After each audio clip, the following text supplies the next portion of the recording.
Special coverage news, अब सिर्फ खबर। अलीगढ़ मुस्लिम विश्वविद्यालय एएमयू फिर विवादों में है। यूजीसी की एक समिति ने सिफारिश की है कि अलीगढ़ मुस्लिम विश्वविद्यालय से मुस्लिम व बनारस हिंदू विश्वविद्यालय से हिंदू शब्द हटाया जाए। हालांकि मानव संसाधन विकास मंत्री प्रकाश जावड़ेकर ने कहा है कि अलीगढ़ मुस्लिम विश्वविद्यालय से मुस्लिम शब्द हटाने की कोई आवश्यकता नहीं है। इस पूरे मुद्दे पर हमारे साथ बात करने के लिए मौजूद हैं अलीगढ़ मुस्लिम विश्वविद्यालय छात्र संघ के पूर्व महासचिव फारूक खान साहब, जो कि एक वरिष्ठ वकील भी हैं। फारूक खान साहब, आपका स्पेशल कवरेज न्यूज में स्वागत है। हम आपसे ये जानना चाहते हैं कि अलीगढ़ मुस्लिम विश्वविद्यालय से मुस्लिम शब्द व बनारस हिंदू विश्वविद्यालय से हिंदू शब्द हटने से क्या यूनिवर्सिटी पर कुछ प्रभाव पड़ेगा?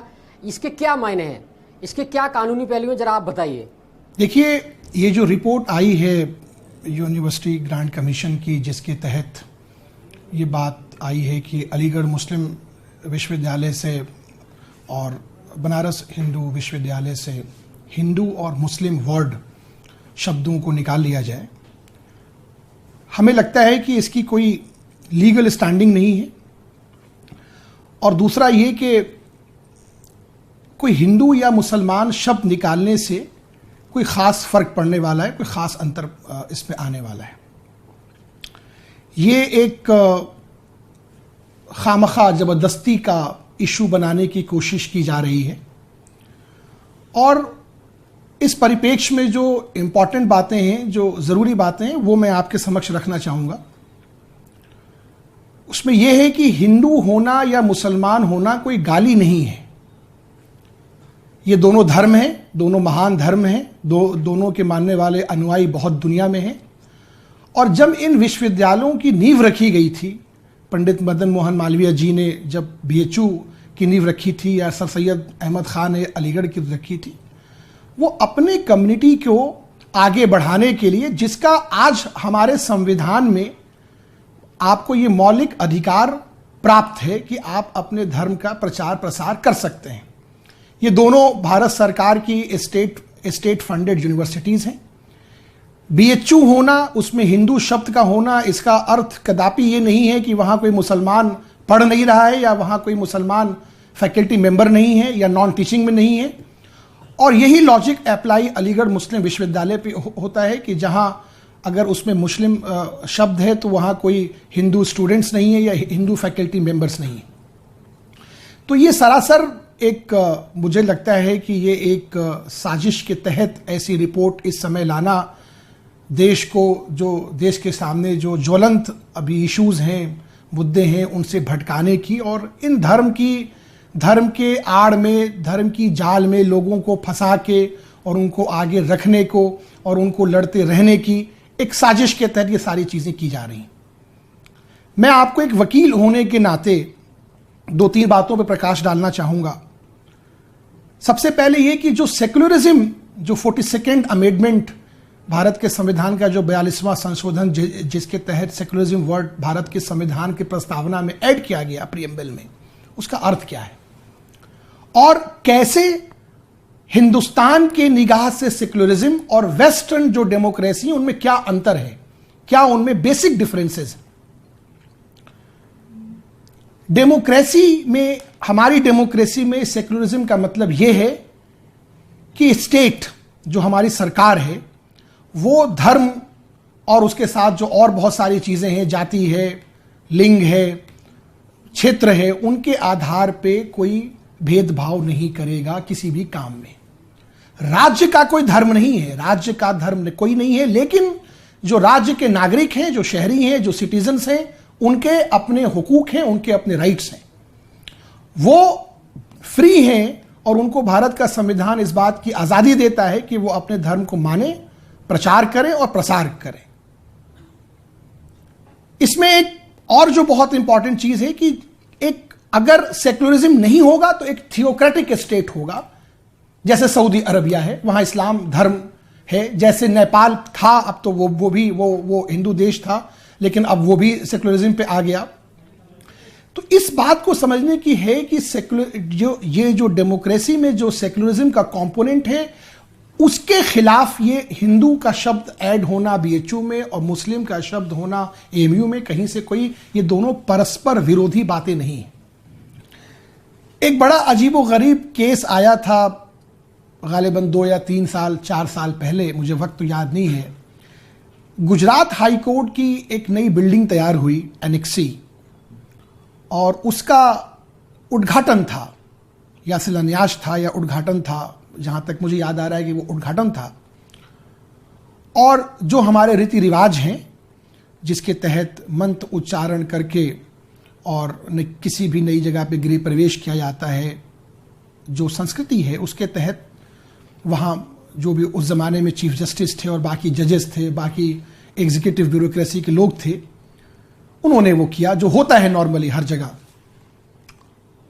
एक रिट फाइल हुई गुजरात हाई कोर्ट में, इस बात को चैलेंज किया गया कि जब हमारा कैरेक्टर सेकुलर है तो सिर्फ मंत्र उच्चारण करके या मंत्र उच्चारण ही करके क्यों इसका शिलान्यास किया गया, और क्यों नहीं बिना किसी धर्म के इन्फ्लुएंस के, बिना किसी धार्मिक एक्टिविटीज के इसको करना चाहिए था।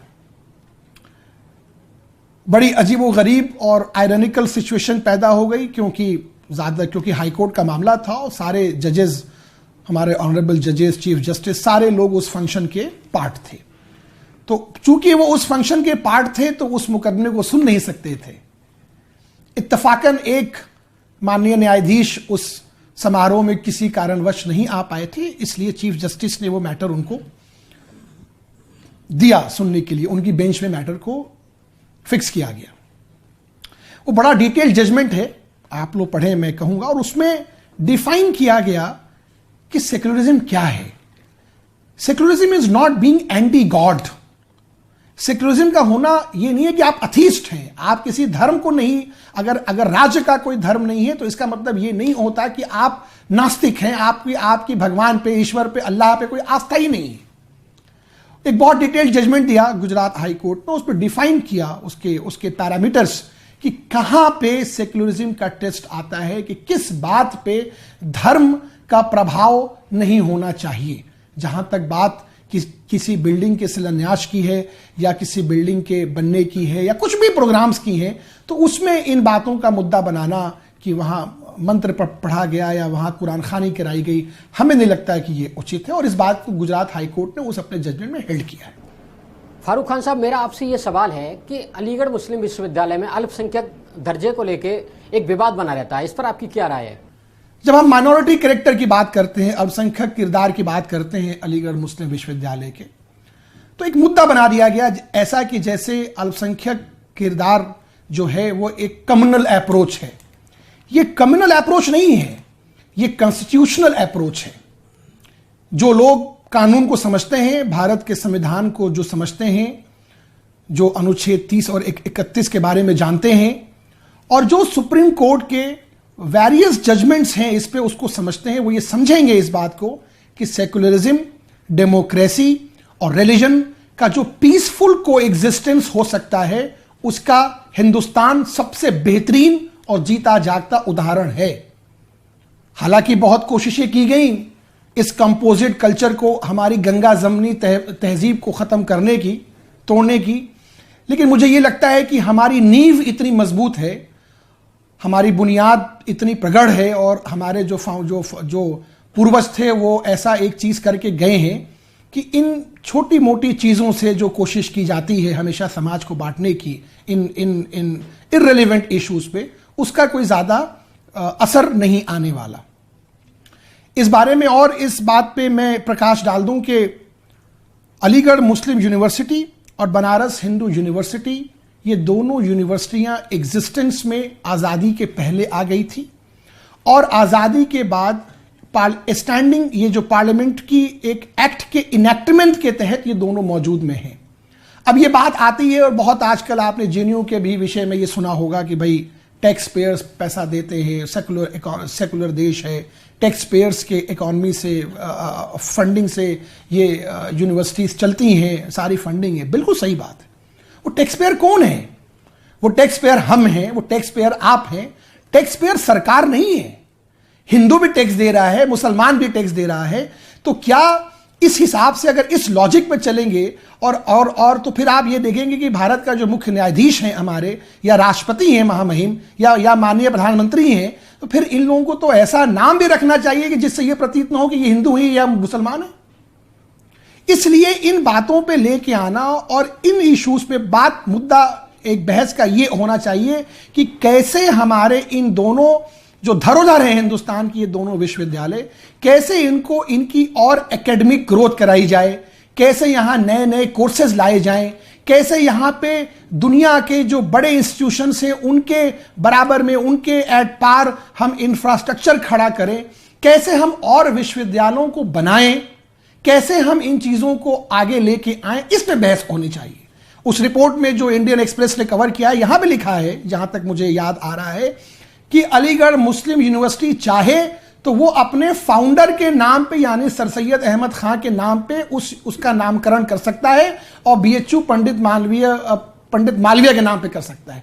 मैं कहता हूं कि ये बहुत ज्यादा गलत बात है। अगर दोनों जो हमारे देश के बड़े महानुभाव जो रहे हैं और जिनका बहुत काम है शिक्षा में, उस जमाने में जब शिक्षा नहीं थी, उस समय में और उस वक्त में अगर उनको अपने नाम की चिंता होती तो क्या वो इस बात की वसीयत न कर गए होते या अपने जिंदगी में कर गए होते ये विश्वविद्यालय हमारे ही नाम से जाना जाएगा। ये बनारस में होना बनारस हिंदू यूनिवर्सिटी, अलीगढ़ में होना अलीगढ़ मुस्लिम यूनिवर्सिटी, तो इसको धर्म से अलग देखा जाए। और जो लोग भी इन बातों को समझते हैं, जो संविधान के ज्ञाता हैं, और एक आम जनता भी हमारी, वो इस बात से आगाह रहे कि ये जो नापाक कोशिशें की जाती हैं हर वक्त लोगों को धर्म पे, प्रांत पे, जात पे, लिंग पे बांटने की, इससे दूर रहें। और हमेशा ये सोचें और देखें कि आप सुबह से शाम जिन लोगों के साथ अपना समय निकालते हैं, उसमें हर धर्म, हर संप्रदाय के लोग होते हैं। आप उनके साथ बैठते हैं, उठते हैं, बातचीत करते हैं, उनके साथ हर खुशी में, हर गम में शरीक रहते हैं, तो फिर ये भेदभाव और ये भावना कैसे पैदा की जाती हैं। तो वक्त है नकारात्मक राजनीति को और ऐसी चीज़ों को जो राजनीतिक षड्यंत्र के तहत लाई जाती है उनको नकारने का, उनसे किनारा करने का, और अपने देश की उस धरोहर को मजबूत करने का जिसके लिए हिंदुस्तान विश्व में जाना जाता है और जिसके सहारे हिंदुस्तान विश्व गुरु बनने का सपना देखता है। हमारे साथ जुड़ने के लिए आपका बहुत बहुत धन्यवाद, शुक्रिया। देश दुनिया की बाकी खबरों के लिए आप देखते रहिए स्पेशल कवरेज न्यूज़।